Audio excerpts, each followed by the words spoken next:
Sa mga nanonood ngayon, itong ating Chap 1 version 4 ay i-test natin dito sa mga high grade mineral.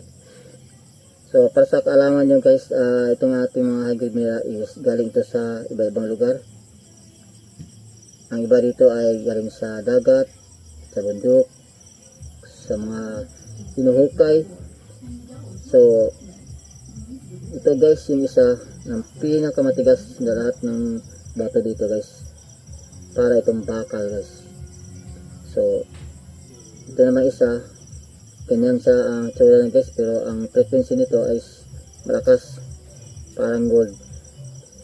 So yan lang mga guys no, ating sample, pero marami yan, 140 kinds na guys, tanan mga minerals na atin na collect in prayers kapin. So ngayon guys, observe natin to guys no, tingnan nyo lang. So huwag lang kayong liliban sa ating video guys, panoorin nyo lang ito. Meron tayong konting kaalaman no. So karon i-testing natin siya sa mga decoy, kung makakadetect siya ng decoy.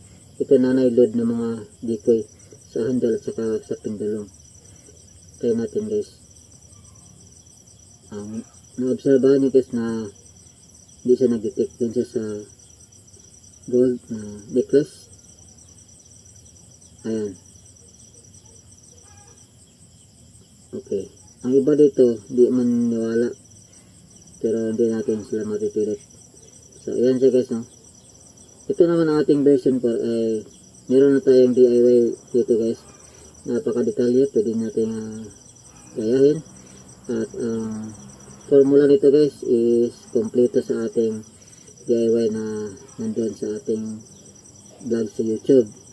So, ito ay review lang kung paano siya gamitin guys. Ang klase nito guys is kung ano ang ibala mo sa handle, yan ang possible na hanapin na guys.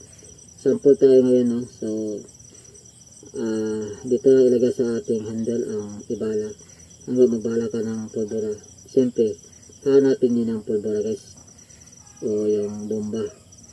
Magbala ka ng tubig, hanapin din ng tubig, pero yung tubig na katimpla niya, kaparigan niya ng timpla. Maalat din ang hahanapin niya. Kung matamis din. Gaya ito, no? Itong bulak guys ng ating nilagay sa chamber, ating gibala guys. I-testing natin tayo dito guys.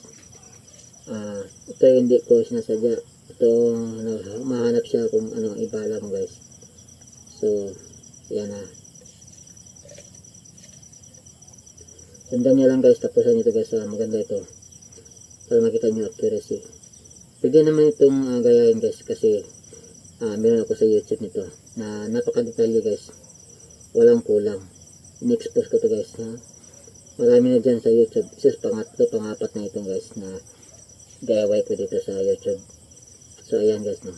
So kung makita mo siya, ay iikutan niya yung bulak.